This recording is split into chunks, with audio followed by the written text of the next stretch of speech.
All right, we are back with another episode here of Aftershocks Tremors on the CMS Network, and of course, I'm joined with my partner Chris Aiken. What's going on, Chris? How you doing? What is up, sir? How are we? Doing good, doing better, than last time. Obviously, we're still mourning the loss of our dear friend Bob Nalbandian. Yes. Who, as everyone knows, unfortunately passed away a few weeks ago. And after we did our tribute to Bob, actually, I should say when we were talking to John Gallagher of Raven for what we're doing with the Skull Session celebrations for Bob, which everyone will be able to see hopefully within the next few months. It should be all done next month or so. Sure. The first, one of the things he brought up when he was talking about journalism, and we were talking about Bob from back in the early 80s with the Headbanger when he first came across Bob, and he mentioned about 5 or 6 people when he was relating to the early days and a lot of these journalists that really help lift up these bands in the scene across the globe. Sure. Whether it's in Europe or over here. He mentioned about 5 or 6 names, and the other name, along with Bobby, mentioned was Malcolm Dome. Now, right. Everyone knows Malcolm Dome passed away last fall of 2021. And me and you had actually done, the first Tremors we ever did was that episode. Right. And one of the reasons why we didn't post it was up for a very short time. I think I saw there was like 9 people that saw it. And when guys. Yeah. Sorry, well, I don't know if sorry or maybe they loved it, I mean, they might have liked it too. Because it was definitely raw. I mean, we were just going, I think, we were just going off. We were going off on music journalism. We definitely were taking some personal barbs. And obviously, after listening to it, I think we both were like, well, maybe we should put the brakes on this and let's not go in this direction. Because, we were talking about how with journalism nowadays, compared to the days of Malcolm Dome and Bob Nalbandian's, it became all about really, activism with a lot of politics involved and a lot of basically the journalists wanted to be the story, not the subject of the story. They wanted to be the focus of their stories.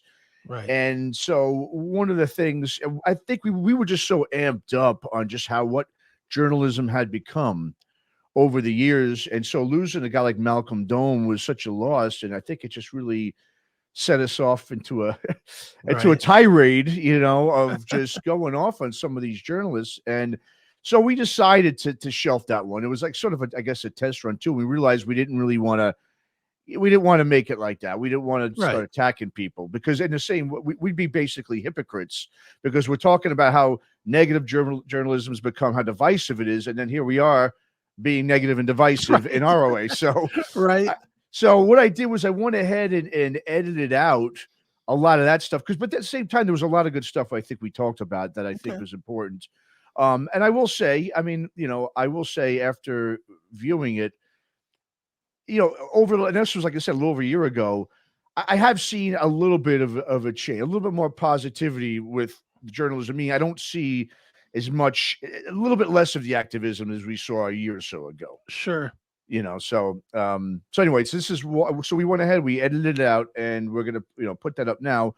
But I just wanted to prelude it here a little bit before we actually get into it with the new episode. Yeah. Do you think? I mean, I don't remember, but was there something specific that had happened? Was there, I don't know, the first time so and so said something, anti-political candidate, or was it just COVID stuff and we were just cranky about COVID? And I think it was a combination of it. I think it was just sitting there especially since, since the pandemic, post-pandemic, all we saw was whether any of the news sites, most of the mainstream news sites, I should say, I can't, one thing I want to stress that was in there that I had mentioned was that there was nowhere you can go to get real journalism and real articles. And that's actually a load of shit because there are places you can go. Yes, it's not your traditional periodicals and it's not your mainstream sites and so forth, but there's a lot of stuff that once again, just like we were just talking to John Stradnansky for this celebration, and he goes back to the early days, as we said, with Bob, with the Mental Rendezvous and Bob's Headbanger. Yes, that's when it was all about the music. And there are still sites, like, for instance, there's this great site called The Sleeping Shaman, which is a great, just it's all focused on music for most of the heavy rock scene. There's a lot of them with metal. I mean, there are a lot of them, but they're just more of the blogs. And I think the blogs are Mhm. becoming, they're basically the new fanzines. And so, Yeah, but I think what set us off on that tirade was just a culmination of a couple of years of just hearing politics, pro-vaccination, anti-vaccination, whatever it may be. And I mhm. think we wanted to start doing this discussions type of stuff. And our first, we decided the Malcolm Dome death was a great way to start to talk about modern day Sure. journalism. And that's how it kind of got us going. Yeah, because I do. It's funny because I remember, you know me, I don't care if it comes out or it doesn't come out, whatever. I just rant. But Yeah. I do remember that one. Like we did it, and I was like, wow, that was pretty hard. And like I get a text from you like 4 hours later, or a day later, or whatever it was. Like, dude, I don't know if we could put that one out, man. Yeah. I think it was, like I said, because it was hypocritical. I mean, we were sitting Yeah, there talking about how divisive everything is and bitter, and we were doing just the same. So I think yeah, it was just us stepping back, going, okay, we released it. We didn't really, and that was the thing. We didn't necessarily have sort of a guy. We just kind of got on and started shooting shit. sure. And then I think we realized like maybe we should not, it's like we get on here, we have all these different bullet points and no, but we do have specific things we want to talk about. But it was pointing it out, but at the same time, what could be done to make it better instead of, Mhm. just throwing personal attacks at certain, periodicals, at certain, journalists. Yeah. And I think, like I said, this is a great, I think putting his, when John Gallagher mentioned Malcolm Dome, it made me realize, we never did get to put that up and give our respects to him as well. Sure. Because guys like Bob and him, those are the two guys you see in all these, like we said, you see in all these documentaries, and now they're both gone. And once again, there's that void that's left, Mhm. and it's just going to continue. I mean, there's not going to be a John Shanansky with Metal Rendezvous. We don't see these things anymore. So, but we do see them, like I said, on the blogs and fanzines. They're a little bit smaller. They're not obviously at the store. People don't obviously consume news that way anymore either. But I don't have. I'm just going to say, I want to get you just quickly your point of view on it. Mhm. But over the last year or so, I have seen a little bit, it's scaled back a little bit with the activism. A tad, I don't see it as much. I don't see all the politics as much on a blabbermouth. It's scaled back a tiny bit. It's not as, I think, in your face and over the top and overexposed and every other stories about that anymore. I'm starting to feel a little bit like, I'm Mr. Doom and Gloom, as I always say. I am starting to feel a little more hopeful with journalism going forward, because I really do think people are sick of it and they are starting to hopefully look elsewhere for their news. Well, I agree. I mean, there's only so many clickbait headlines people are willing to click on before they're tired of the clickbait. Mhm. We're all tired of you believe in Trump, so you're a piece of shit, or you think Biden's retarded, so you're a piece of shit. Everybody's tired of both sides of that equation. Mhm. Everybody just I think we're getting back to a point where it's like, you know what? I just want to be entertained. Tell me what my entertainer friends are doing. Tell me what Mhm. Striper is doing. Tell me what Metal Church is doing. Tell me what Slipknot is doing, whoever it is. I think we've kind of come full circle finally. I think for a while when everybody was combative, everybody wanted their rock star guy to be on their team politically. I Yes. think I Mhm. think now we're back to I don't care who you voted for. You're just a dumb guy that wrote a song I like. Tell me about that song. Yeah. Mhm. And No, I yeah. think that's where we're at now. I think we're just over it.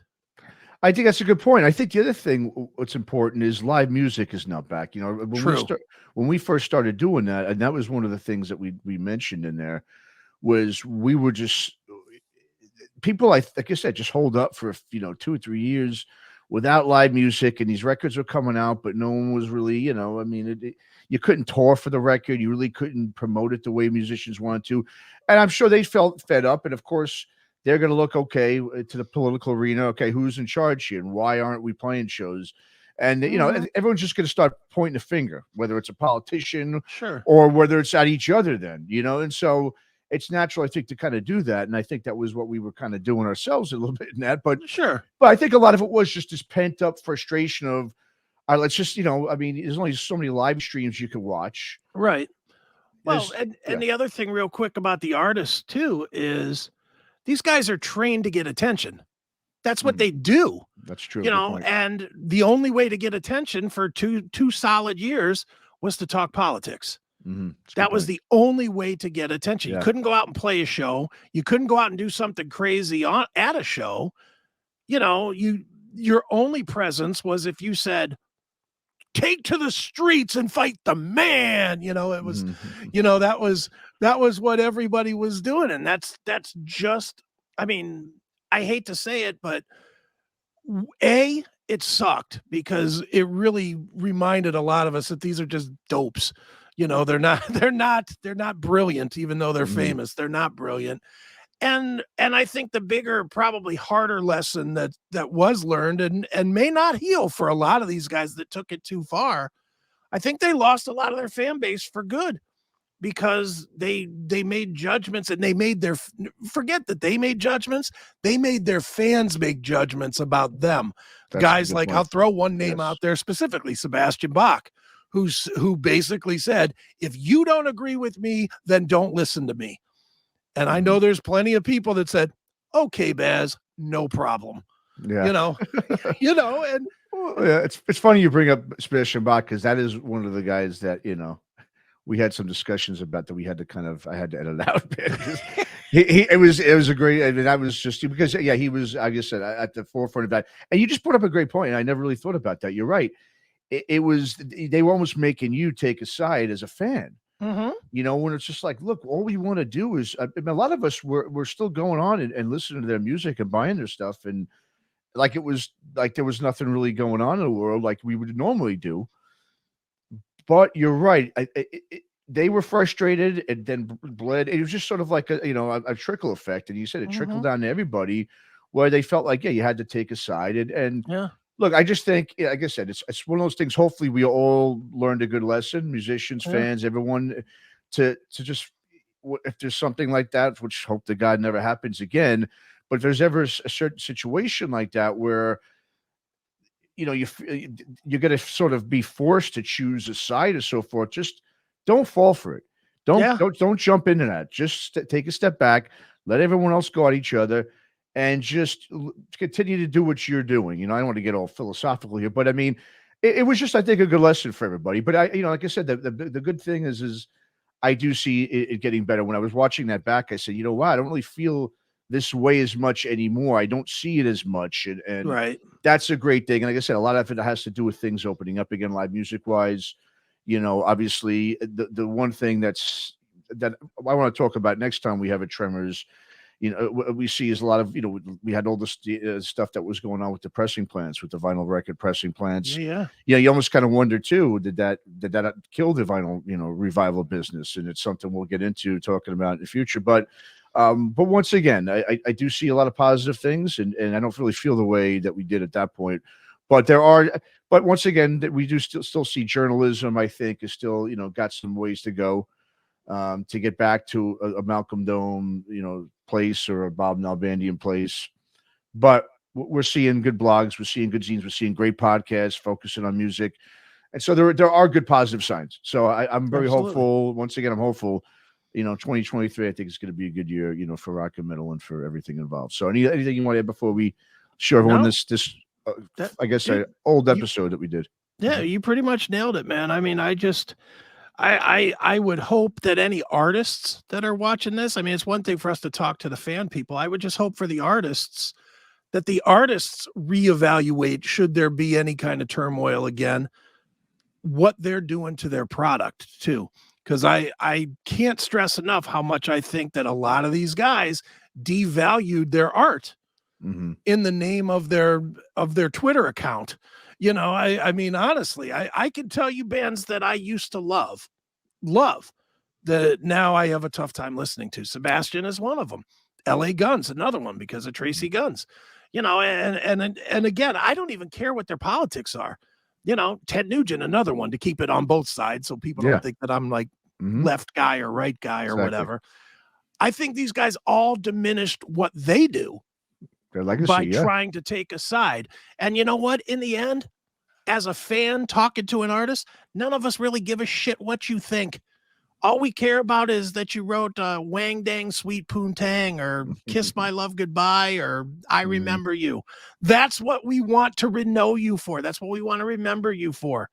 Not for your Twitter account saying, don't listen to me because you don't like my guy. It's just dumb. Don't fall for that, artists. You guys should be way smarter than us. Jeez. Absolutely. And and I did think to myself, well, did these clickbait sites, did they have less, I guess, traffic going to them because of this? And is this why they've switched up their format where they say, you know what, maybe we need to get away from this? Could be. I mean, if you go to, like I said, we always use Blabbermouth just because they're the biggest, rock and metal one in terms of, exposure. I don't, like I said, I don't really see as much of the politics on there anymore. But I do see, what they think of other bands, like for instance, the new one with the Pantera. Now they want to ask everyone what they think of the Pantera reunion, but at least that's music related. Yeah, sure, and that's fine. I mean, it might be, sort of TMZ-ish type of gossipy things, but at least it's music related. And what do you think about, this band having a reunion and getting back together with all the, because of all what's happened in the past, yada, yada, yada. So that's my thing, is as long as it's music related, hey, if that's what you want your site to be a clickbait site, fine. But they might have felt a pinch where people weren't going to, maybe they had less traffic where it hurt their bottom line. And that's why they're changing that too. And if that is the case, then good. Absolutely. That's great. Yeah. I'll just say that. Yeah. Yeah, and I mean the obvious is, Blabbermouth, basically they just reprint what everybody else is doing in their interviews. I think that's where the difference was. I think for 2 years, what you didn't have nothing else to ask, so you asked about politics. But now there's more to ask. There's less, how many interviews have we done where we're talking about COVID now? None. So there's less chance of that seeping into Blabbermouth anymore. And there's definitely the Pantera thing's the hottest tour out there right now. So of course people are asking it, which leads Blabbermouth to have more interest in it. So, I think it's kind of organically changing. I don't think that there was probably conscious decisions at Blabbermouth Central. Well, we're not going to talk vax anymore or whatever. Sure. I just think that what they were being fed was, less carrots, more meat. I guess, I think that's probably the way it's working these days. Yeah, no, I think you're right. Absolutely. All right. Well, let's go ahead. Let's put this on. Like I said, this is well over a year ago, where we gave an ode to the late great Malcolm Dome. Rest in peace. Obviously, it's still him and our buddy Bob Nalbandian, these great journalists. And like I said, and I just want to, give kudos to all those blogs and the zines out there now who are keeping it about the music. No Echo is another one for hardcore and metal. There's a lot of them. I mean, I can go all day, but this is where you're going to get your music news. And I encourage all those sites to keep doing what they're doing. I encourage the fans, if you want real music news, go and reviews and just to get into the meat and potatoes of everything. Those are the places to go and to continue to do that. Let's continue to raise those sites and those, periodicals, whatever it is, up. And let's get the TMZ crap. Let's just keep that where it may be for the casual fan, and of course, come to the CMS network for all your best interviews. Yes, and radio and TV and everything else. Absolutely. And we got it all. We know, like I said, music, we keep out of the politics. So that's our number one goal of always. All right. So here it is. Hopefully you guys enjoy it. All right, Aftershocks, Tremors, we're back with I think this is episode number 4. I'm not that it really matters the number. I don't know why I'm even saying that, but anyway, it's just another episode of Aftershocks, Tremors. Yeah. Matt and Chris with you. What's up, Chris? How's it going, man? What is up, sir? How we doing? Doing well, doing very well. We just had actually a really cool interview. We did. Real quick, a band called the Sonic from Jordan, Middle East, man. Wow, that was a really cool conversation. Yeah, we didn't talk a lot of music, but wow, what a I know. Well, with that kind of a story, it's like the music's secondary, and like we said, they don't have a lot of too much music out anyway. Right. So I thought it was a good thing we just kind of talked about the, just the whole situation about a metal band from the Middle East. That's always a good conversation with anybody who's been in one of those. So, and you don't get to, I mean, you hear about them. I hear, sometimes on websites and news sites, I see a band from Israel or Iran that's metal, but they're gone as soon as as quick as you're hearing them, they're gone the next day. So Yeah, that was a cool interview we just did. Yeah. It was. So people should definitely check that one out. Even if you're not gonna like the band necessarily, the story behind how dangerous it was Yeah. to put metal out and stuff, that alone is worth it, even if you never listen to the band. It's quite the story. So make sure you check that one out whenever. I don't know when it's gonna be released because it seems like we have a zillion of them ready to release. Sure. So but Yeah. when that one comes out, you want to check it out. The band's called Esodic, Esodic, and look them up on YouTube or wherever and give them a play. Help them out. Absolutely, thrash band, and yeah, no, and like you said, a lot of times if you see that there's an interview with a band that you don't know, yeah, you're gonna skip over it. But yeah, this one I would definitely suggest to listen Mhm. to. It's definitely more than just talking about songwriting process and blah Yeah, blah blah. Ain't all about that. It's about really some really cool discussions about a metal band in Jordan, which is right. that's the Middle East. So About a um, real struggle to make music, not some bullshit. yeah, exactly, exactly. Well, what a week it's been, man. I know, one of the things I wanted to bring up on this one was just to pay our respects to the late great Malcolm Dome, and obviously Yeah, anybody who doesn't know who Malcolm Dome is, if you've ever seen a metal documentary, you know who Malcolm Dome is. I mean, right. he is on pretty much every documentary you'll find out there. Mhm. He's obviously the British guy who's got the bald head. He's real charismatic guy, real knowledgeable. I mean, the guy is just a Yeah. chock full of knowledge Mhm. of hard rock and metal. Yeah, so he just recently passed away. I mean, just the enthusiasm that guy had. I know Bob, I believe did a few Skull Sessions some time ago with him when Skull Sessions originally started back, Sure. I think in the late 2000s. But yeah, Well, and Malcolm's been in several of Bob's movies. yeah, that's right. Absolutely, you're right. Yeah. Yeah, how can I forget about that? Absolutely, he was in Inside Metal. He was in, I think, Band vs. Brand, right? Correct. So Mhm. yeah, he's been in all those. You're right. So yeah.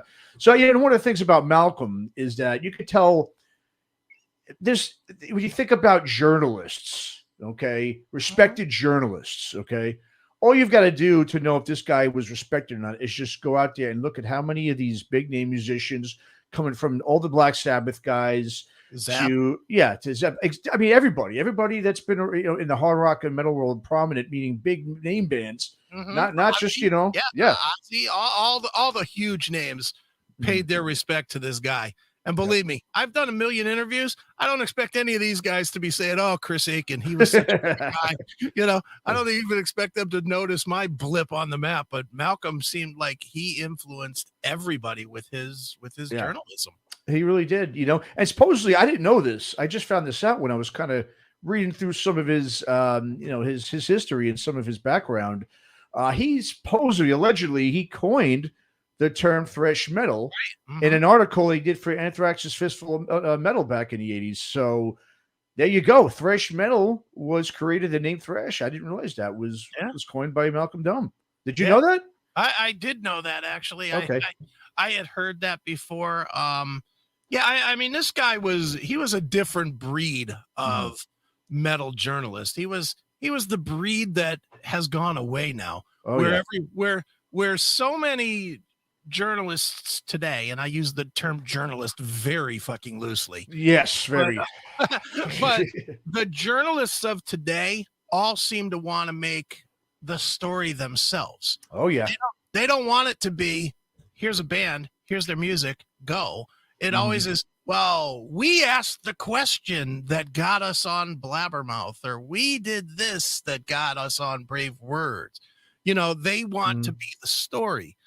Guy like Malcolm, his goal was to promote the bands. Absolutely. And and his knowledge was ridiculous. I mean, there's a few guys that are out there with that same kind of, like Martin Popoff's another guy that has Mhm. that Sure. kind of just absolute encyclopedia like knowledge. But Malcolm was like, for metal, Malcolm was the original guy. And there's a reason he's in every one of these documentaries because Mhm. people know that he'll get into these movies and he will absolutely represent well. It's Absolutely. doesn't matter what the topic is. Megadeth. Well, here's a story about when I Mhm. saw Ruthie's Inn as a three piece when they blah blah blah. I mean, and he will have seen it. And I was who was I talking? I was talking to somebody this week, and they were telling me about they went to first time they as a band went to England. Why can't I think of who it was? but anyway, they were saying first time they went to England, first guy that they met up with was Malcolm Dome. Wow. Who it was, who it was Eric Braverman, who was being tour manager for Flotsam and Jetsam on Doomsday. Okay. And they went to England that first time, and first guy to meet him at the club was Malcolm Dome. Because Malcolm was down with that record, and he wanted to get deeper with the band. He wanted to do an interview for whatever publication he was writing for at the time. So, it's just this guy was a different cut of journalist. He was like the old school cut back when it was more of an art than it is now with, oh, I have a microphone, I must be important. Yeah, exactly. Well, yeah, no, exactly. He's a guy, I know he started pretty much with the new wave of British heavy metal scene. That was his main, I think he started doing journalism around the late 70s, like 79-ish. But the cool thing about Malcolm was he always stayed current. He didn't just say, okay, yeah, this is my holy, I love new wave of British heavy metal. This is my wheelhouse, and that's it. No, he was all involved with the thrash. He was just a very all-encompassing metal journalist who understood the different subgenres and everything. He was even supporting of bands like the Motley Crue's, Rats, and Bon Jovi's. Sure. When they were, in the 80s there. He wasn't the type of guy that just poo-pooed them. He actually, he was, I'm not trying to put us into it, but we're like guys like that too. We like everything. So sure. Malcolm was just that kind of guy too. He was, Orange Goblin, was another band that just came out and posted something about him. He was supposedly Malcolm Dome was a major reason why that band took off as well. He loved them. He'd support them. Like you said, he was just a different breed that we just don't see anymore. Like you said, there's journalism, obviously, and politics and everything else. Okay, that, as we know, has gone to shit. But who cares about that, right? Because we don't give a shit about politics. Yeah. A lot. Like I said, periodicals aren't really around anymore. Obviously, no one likes to read much anymore. So really, the new journalism is sort of what we're kind of doing with podcasts and everything. Yeah. And at least with us, at least just like a podcast like us and other podcasts out there focusing on music. That to me is the only place you can go to today where you can get away from it. You can get away from the politics and all the why you should be this and why you shouldn't do this. And it's like I said, where is I can't name you one place I can go. Even we obviously get mentioned on these websites and everything, the blabbermouths and everything, but there too, everything is politically angled. And these articles, what do they do at the end of the article? Talking about, well, the CDC said, it's like, I came to read about a band, to read about if the album was good or not, to read about if they're going on tour or not, how the new band members are. I could give two shits about what the CDC says about anything to do with music. Yeah. Well, the unfortunate thing though is in the social media world, everybody wants their opinion, and those are the clicker ones. Those are the clickbait. They work, having a dummy like Sebastian Bach talking his feelings on vaccinations and whatnot, then you get 500 people that comment on it. Yep. And that means that you get 500 clicks, which means that, Bori over at Blabbermouth is getting, $10 or $15 for that one article. Mm-hmm. That's how it works. It's not. It does. I know. I get it. We're the stupid that are guiding the stupid. Yeah, we are. Yeah, I agree. The dumber your audience, the more money you make. That's just the fact of the matter. Mm-hmm. The gone are the days where if you didn't like something, you didn't talk about it, listen to it. Now if you don't like it, then that's like a cause to have an opinion that you need to have vocalized consistently. Mm-hmm. Dude, I know back in the early days of like music, of metal in my life, not the early days of music, but the early days of music in my life, I didn't like some of the metal that was coming out. Like I wasn't a big Trickster fan. I wasn't a big I don't know, bands like that, mm-hmm. Danger, or whatever, Tora. I wasn't a big fan of any of that stuff. And you know what I did? I didn't talk about it. Exactly. I didn't buy it. I didn't talk about it. And I didn't really talk about how much I hated it. It just didn't exist to me. Mm-hmm. It stayed out. Now, if a band comes up today, if somebody doesn't like Dirty Honey, just throwing a name out there, but if they don't like Dirty Honey, they're on their fucking Facebook page or their Twitter or whatever. Dirty Honey or fags. Dirty Honey sucks. Dirty Honey's untalented. You know who gets a lot of that? Wolfgang Van Halen. Wolfgang Van Sure. Halen gets so much hate. And nobody even, dude, and it's funny if you even read it, because if you read, I do read some of it because he's pretty funny the way he fights back. Sure, yeah. He is. Nobody says anything bad about his music. They all just say he's a fat guy. Yeah, exactly. That's like the only thing that people have is the Oh, guy. and he's not like his dad. That's it. Yeah. Well, guess what? No one's going to be like his dad. Exactly. He's not trying to be a clone of his dad. Mhm. Obviously, he's making modern rock instead of classic heavy metal. Mhm. So he's not trying to even be his dad. First of all, his dad didn't sing, for God's sakes. Well, that too, exactly. Yeah, I know. But nobody cares about any of that. If you pull up any Wolfgang Van Halen thing on Blabbermouth, any story that comes out about him, 9 of every 10 comments are, "This guy's a fat piece of shit. He looks like he ate Vince Neil, and Vince Neil looks like he ate Vince Neil." You get that kind of bullshit nonstop. And then 1 out of every 25 things will say, "Saw him with Guns N' Roses. He kicked ass." Yeah. There's no music thought from the fans anymore. It's all, how can I bash every fucking thing? Well, you're right. And that's social media, because when you comment, how many times do you see comments that are positive? I mean, you do, obviously, if you've got, obviously, if you, on your page, if you're releasing something new and you put out a new video, say, and you got it premiering on, it's on Facebook or it's on, whatever it is on YouTube. Of course, there's a lot of your fans that go, "Oh, great, I can't wait to check it out."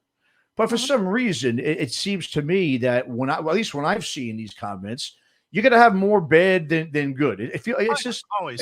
It's like in general, like an app like Yelp, right? Mhm. It's funny. I think I always say about Yelp, it's who's really gonna go out of their way to usually go, "You know what? That was such a great experience. I'm going to go ahead and put a nice comment on Yelp." No, you go on there because you're fucking pissed off, going, Yeah, of course. I got to do something here. And that's sort of like what social media has become. Obviously, you're not going on there to support or great job. Because what happens when you do that stuff, I think a lot of times people expect, well, he didn't like he didn't like it. He didn't put a like on it. He didn't respond to me.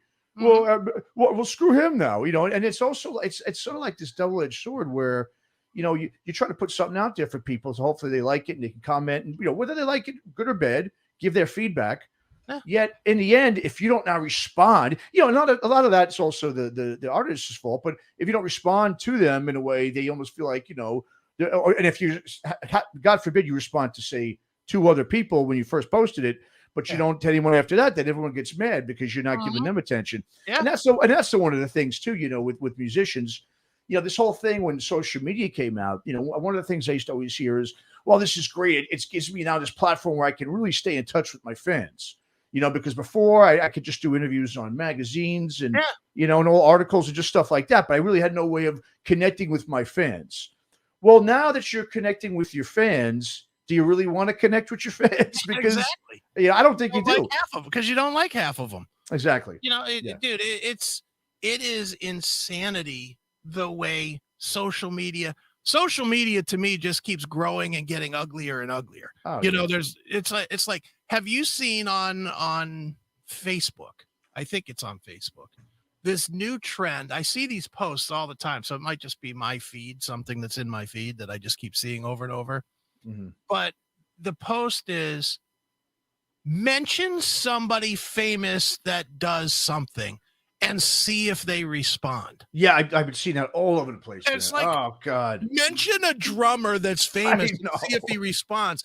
And I'm just like, how much more desperate for attention can we possibly fucking get to where it's got to where now, these band guys, I mean, honestly, do you really think Carmen Apiece is going to fucking take the time out to say, "Hey, Bill in Houston, thanks for mentioning me on Facebook." Exactly. Or, "Hey, Sebastian Bach, mention me." And then Sebastian's going to go, "Thumbs up, mother trucker. Get the fuck out of here." Exactly. I know. It's like, why are fans? I blame fans, to swing it back to this conversation about journalists. I'm going to blame the fans 100% I'll blame the fans because they act like this. They act like this. They think their opinion matters. And when they don't get their way, they go online, like whether it's on Blabbermouth or if they don't like a restaurant, they go online to Yelp. You know, it's all this self-grandizing, selfish need for pay attention to me shit. It's like every single person that wasn't the biggest name jock in their high school now has a forum where they think they're the biggest name jock in their high school. Yeah. It's fucking pathetic. It is. It is. I mean, see, I don't really blame it on the fans because to me, I expect the fans to be just that, a fan, a fanatical, right? And that's what it stands for. And that's what a lot of them are. Some of them, there was the thing about social media. There was always this. The one thing I liked before social media was I enjoyed the mystique of a musician. Yeah. That I couldn't. The only way I was ever going to maybe meet them or see them was if I happened to get backstage, or I was just out and about and I saw them in a restaurant or a bar, and I was like, "Hey, what's up, man? Nice to and say something nice to them and just tell them I like their music." I mean, I liked that. I don't need, I think at first the concept of social media and artists having a platform so that they can connect with their fans. It sounds great, right? On paper, it sounds fantastic. Wow, everyone wins, big happy family, everyone, that's that. I don't think a lot of these musicians realize that you're gonna have people who don't like you. Now you're giving them a platform to like your thing and comment and set shit off. And then what do? Then those guys go on, they put all the negative shit. You've got your real fans that like you, that are backing you up. Now you're just starting this sort of back and forth with these people. That's just this just complete nonsense. Yeah. So I miss the days where I couldn't see my favorite musician, and a lot of them like the Sebastian Bachs. Well, why do they always say stupid shit now? Well, it keeps them on the blabbermouths in the news, and then they're relevant somehow. Even if I'm not really a big fan of the soul stuff, but I know a lot of people like yourself are, and that's fine. Once again, it's subjective. Yeah. But once again, you're now giving a guy like Sebastian Bach, who, in my opinion, just in my opinion, hasn't really put out a good song since he was with Skid Row. A good song in terms of a hit song or a massive song that people are going to hear. But now, it's funny because when you go on the Blabbermouth and you see Sebastian Bach and you see, I could go through so many of these guys just because they're able to stay in the news. That's what keeps them relevant, not their music. What keeps them relevant is they go onto social media, they go back and forth. I'll use another guy who we like and we interviewed. He was a great guy. Is it Michael Sweet? Yeah. Think about his band. They haven't been relevant in years. Yeah. But he's another guy who's in every week. You definitely have a Blabbermouth article on Michael Sweet. But once again, it's not music based. We're not talking about Michael Sweet. Oh, he's got this great new song with Striper. No, it has to do with, he said this about, who was he? Cardi B's, song. He was talking about his grandkids. And this is what makes now Michael Sweet a guy who everyone wants to interview, not because of his music, because he doesn't like something that they can kind of use to sort of, once again, create the clickbait and just let the social media crowd go nuts. You know? Yeah, no, you're right, dude. One of the best things that I've done in the past probably 2 years was I dumped Twitter. I've always thought it was a thing. I got rid of it because, and I'll be honest, I never was a big Twitter guy. I never was the guy that was posting 14 times a day like some people. I would post like, hey, I'm listening to this. Really, everything that I post, even now on fucking Facebook, is literally, hey, listen to this cool song. This is cool. Or boy, I don't like this song. It's basically music and television, basically is the only things that I put on Facebook. I don't talk politics. I don't talk, my kids or nothing. I just talk about tunes or TV. But Twitter, only reason I really had a Twitter was because all my favorite bands were on Twitter. So I was like, you know what? I can catch up. And at first, when Twitter first came out, there were a lot of bands that were like, hey, here's an early demo of something we're working on the new record. You remember those days? Oh, yeah. When bands would throw out like a minute of a song. This is great. Yeah. So I thought, this is fantastic. I can keep up with my bands, and obviously doing the CMS, if they threw out something cool, if it was like Anthrax or something, I'd grab it and then I'd bring it to the CMS and we would talk about it. You know, and it led to good conversation and good pieces. But near the end, 2 years ago, everything was just bullshit. It was Sebastian Bach. It was Aaron Lewis, Ted Nugent. You know, it was so much of that kind of shit, so little about music. And I was getting to the point that a lot of the bands that I loved as a kid, I couldn't listen to anymore. Sure. And, you know, now that I've cut them all off, now I can at least listen to their tunes. And that begs the question too, where with social media, what I miss, okay, and I guess it kind of goes along with the journalism thing here. I really miss the website.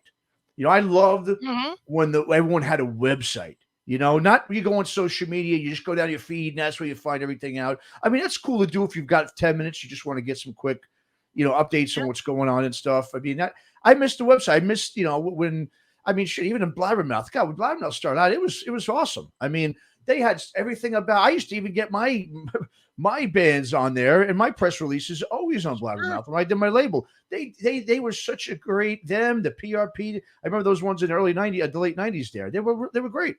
Sure. You know, and I just miss going to websites. I think once social media came, it got rid of the website.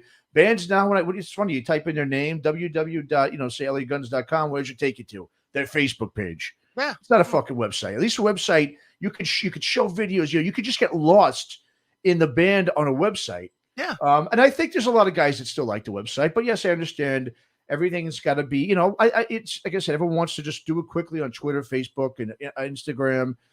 Nobody wants to take the time to update their website and put some really cool shit out there. You know, it's the other thing with musicians. You know, they're getting people to come back to them in their pages and getting to like their music because based off their opinions on shit that has nothing to do with music. Yeah. You know, they're becoming more of these personalities than musicians. Yeah. You know, and that people are getting behind when they're battling them out. You know, when there's a whole political battle going out between Chris Jericho and Sebastian Bach or whoever, you know what I mean? It's just, and I don't want to sound like some, you know, one of those old guys, the way it used to be. No, because me, guys like me and you, we like the way modern shit is, you know what I mean? We embrace it. Yeah, we embrace it, you know? But I just think there's just no, I think once MySpace was gone, you know, that was, we talk about this all the time. We always talk about how MySpace was just fantastic for music. Yeah. You know, they basically everybody a free web page where you go on, you can hear songs right there. You can look at pictures and photos and tour dates. It was just great. It's just one big, you know, shot of it. And I guess Bandcamp does something close to that. It's not the same. It's similar a little bit, but I thought MySpace was great for that. But once Facebook became the place where it was like, well, there's no more MySpace. We got to put everything on Facebook. I just thought stuff just went to pure shit after that. Yeah. In terms of journalism, in terms of how you get your music news and your updates, just pure shit after that. Yeah, well, and again, it goes to what we were saying at the beginning about the trickle down. Why did all that shit grow? Because the media embraced it. The media, dude, 10 years ago, if you saw a story about, I don't know, Metallica on like Entertainment Tonight or something, you know, not that either of us is watching Entertainment Tonight, but if you caught something like that, or the Tonight Show or something like that, they would say something like, hey, if you want to catch more of Metallica, go to Metallica.com and you know, you can get all your information at Metallica.com. No, they don't do that anymore. Now, when they start showing Metallica, they got a ticker at the bottom that flashes across for 2 seconds that says at Metallica. You know, yeah, Twitter, exactly. At Metallica, Facebook. It's all quick hitter bullshit, you know, promote the socials. And it's like, and I think for fans, again, it goes back to the fans couldn't say this blows dick on a web page. Yeah, exactly. They just, it was what it was a promotional tool. Now it's not Facebook, Twitter, whatever, Minds Gab, it doesn't matter which one you choose. It's not a promotional tool anymore. It's an interactive tool. Yeah. And the truth is those that complain have the loudest voice generally, which makes everybody think that everything is shit. Yeah. No, you're right. And that's a good point about being, it's not a promotional tool. You said it's interactive because now where are the promotional tools? You know what I mean? There aren't any. There aren't any. Exactly. There's none. It's just put a little blip up on social media. Yeah, go to YouTube, check that out. Put some shitty comments on there if you want. I mean, and that's the thing. Even the interactive tool, there's no positive interaction. No. It's all shit slinging and Mhm. negativity. There's no, I mean, how rare do you see? Do you ever see anybody having like five guys or five, guys or girls, whatever, on a posting on someone's, on comments under some post? Are they ever kind of going, "Oh yeah, I agree with you, man. Yeah, they were great here. Oh no, I saw them here too. Oh, did you see them here?" No, No, that's done. That's done. nothing.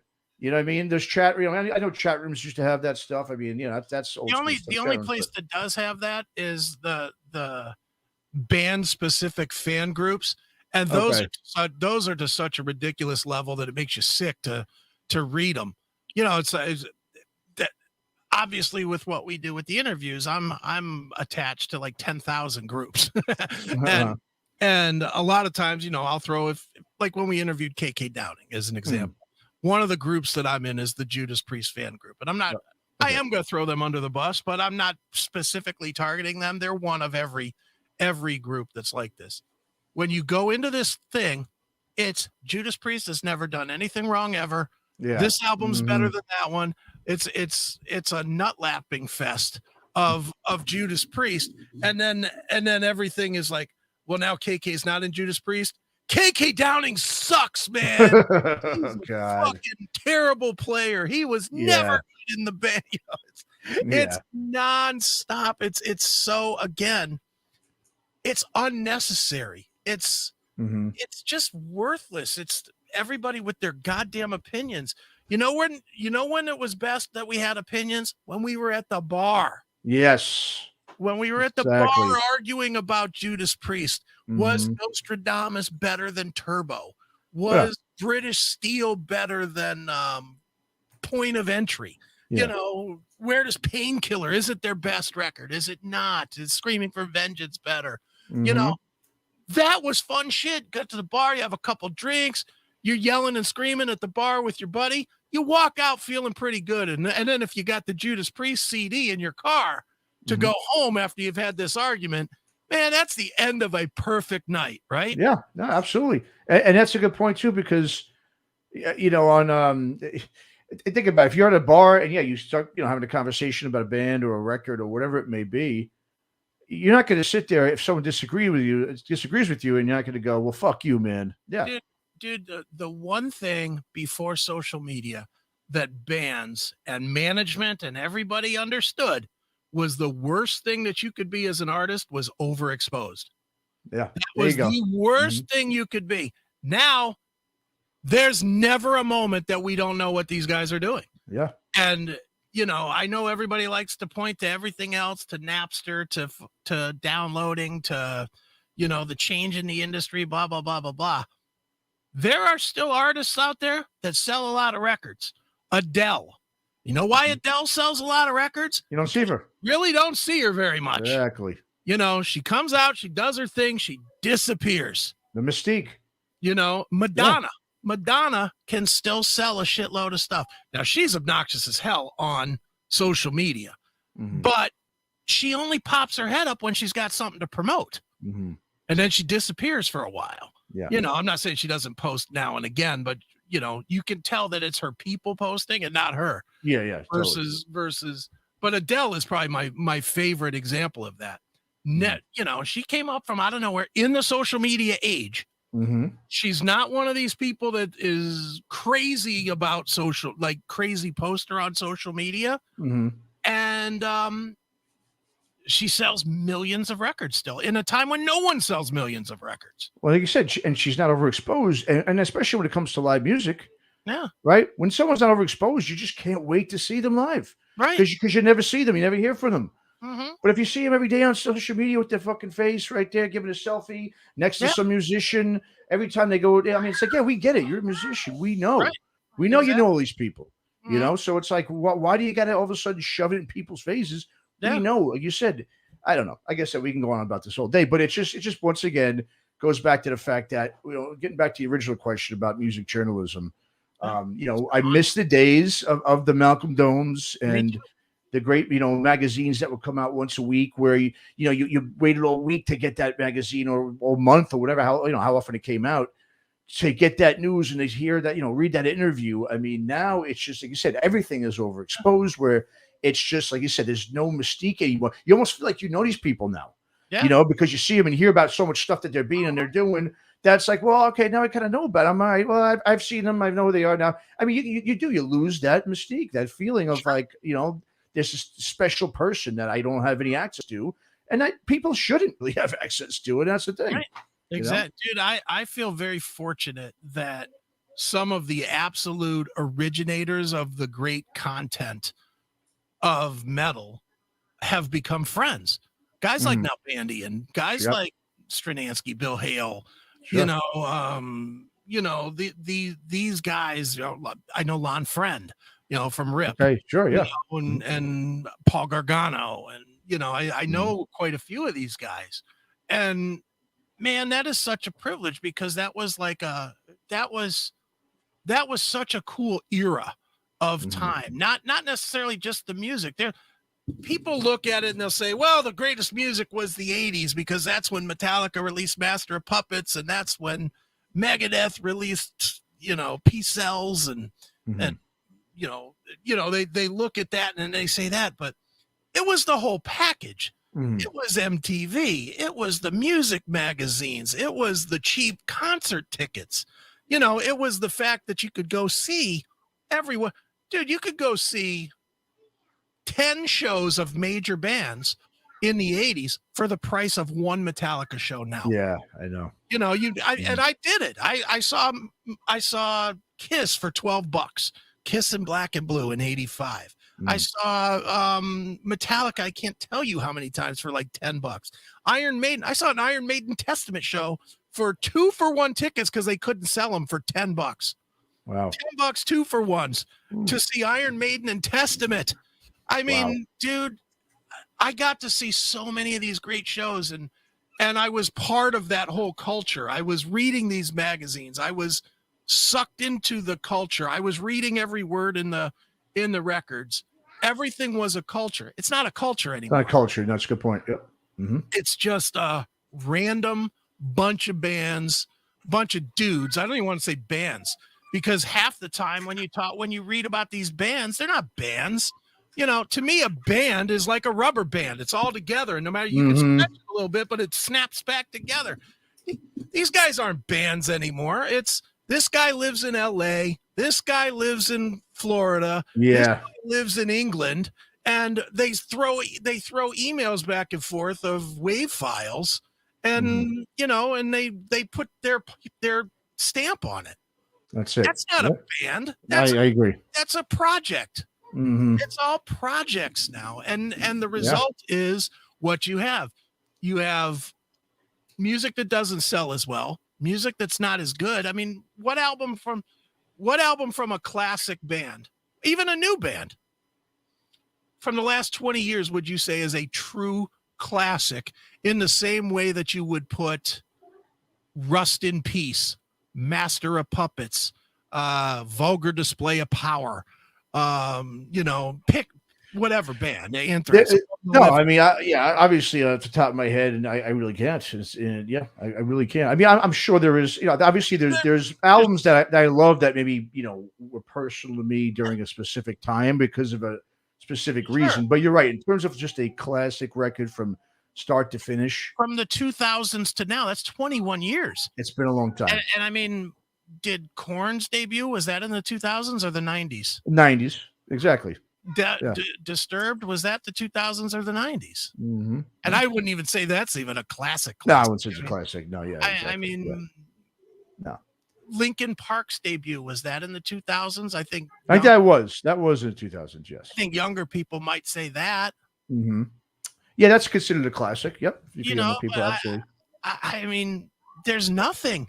Yeah, no, that's a great point. Yeah, with the whole, I mean, that's that could be our next Aftershocks Tremors topic. Sure. Is really the modern day. We're doing those modern day stuff, but the modern day band. Yeah, because you're right. There isn't, and there's a lot of reasons. Like I said, we can do in a whole nother hour now. But no, that is a great point. Though I mean, it really is. It's like you said, the camaraderie, that whole, like, even just talking to these guys today, the Asadic guys, Mhm. you can see. I mean, I was going to make a comment about it at one point before he started talking more about it, but he was saying, we get together, we don't even really fight, we have all these agreements with each other. I mean, yeah, start going on the road, that's going to definitely change, right? I'll tell you Sure. that. But you said you could feel that they have that real connection, those two, Mhm. because they're in the same room. There they are together in the same room doing the interview together. Yeah. Now it's just like, oh, you got to do that. Okay, yeah, I'll be on my phone. All right, yeah, I'll be on my phone, Yeah. and that's it. I mean, like you said, that the communication and just like you said, that bonding. That being physically present with each other. Yeah. And that's the thing with social media. That's the whole thing. What you're not, you're just there communicating with text. Text has no emotion to it. Right. So that's why people might take it offense to it, where it's like, well, I didn't really mean to say that. Well, you did say this. Well, you didn't hear the tone of the person's voice or their body Right. language, Mhm. So, yeah, and like you said, that definitely does have an effect, because, like you said, back then, in the heyday, it was all about the community. I love watching the old Iron Maiden at the what was the name of that place? The Chop House, I think, or the Rock House. Oh yeah, the And choppers. yeah, in the UK, and these people used to go there with air guitars made out of cardboard boxes and Right. stuff, and they'd be DJs, and it was just this massive, place of just heavy metal being blasted over the loudspeaker, Mhm. people hanging out, drinking, having a good time, Sure. simple and fun, and very, like I said, just you could bond with people that way. You cannot Sure. bond with anybody through text You're right. And dude, going back to the being in the same room type of a thing for the Mhm. musicians, I honestly believe that's why the music's not as good. Yeah, I do. Yeah. There was creativity in the fist fights in the studio. There was Yes. creativity that came from that. As much as the bands will now tell these stories Mhm. about they were in the studio and Blackie Lawless punched Chris Holmes in the mouth Yeah. or whatever the story is, it's followed up by an album that just slayed Yeah. because they were angry, they were pissed, and there was that emotion that got put into the playing and the singing and the Exactly. writing and the changes in the songs. And, they're all in the same room. So they had to fight for their part. They literally Mhm. had to fight for their part. Now you got one guy that's the band leader guy. Mhm.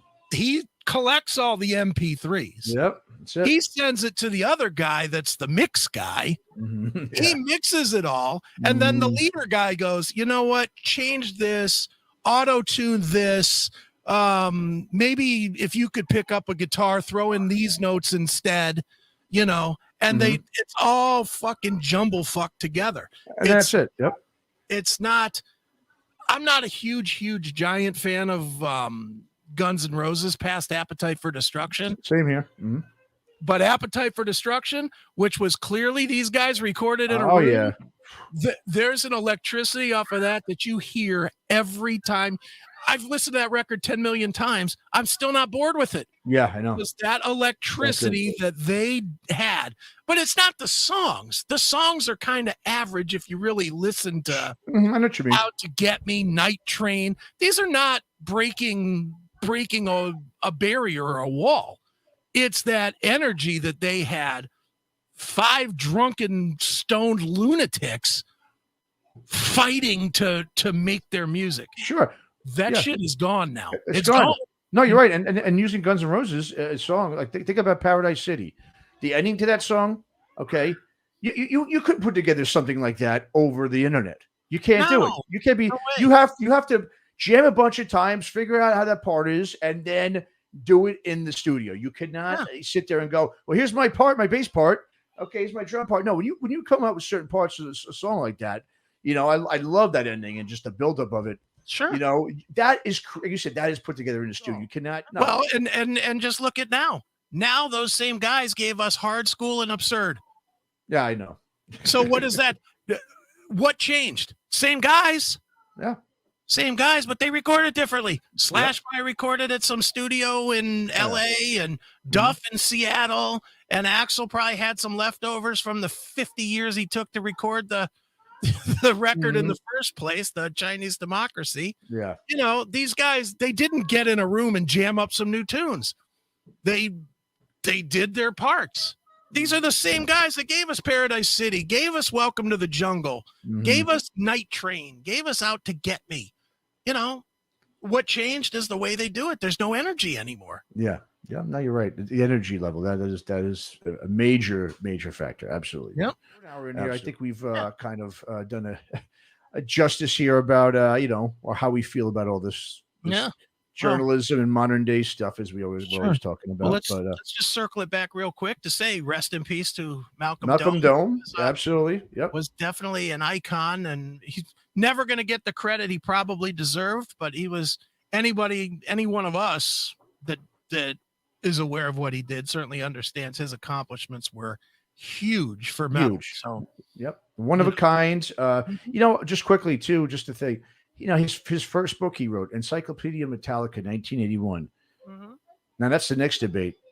Did that name get stolen to name Metallica? It's right around the same time. I mean, was that did Lars steal that, or what's? But I mean, it begs the question. Come on, I mean, you never heard the word Metallica, and here's a guy who put a book out in 1981 called Encyclopedia Metallica. Yeah. So makes you wonder. Wish Malcolm was around to talk about it, but we'll just have to. We could ask Bob. We could. You're right. You're right. I don't know if he'll give us a straight answer. He won't give us a straight answer. He'll say, "Oh no, of course not." Lars actually had that phrase in August of '80, and Malcolm heard it at a house party. Yeah. Well, no, I think Bob's smart to stay away from that topic. Is what he's smart to do. Because being that he is friends with both of them, and he was around that time. So, but yeah, it's just another little tidbit.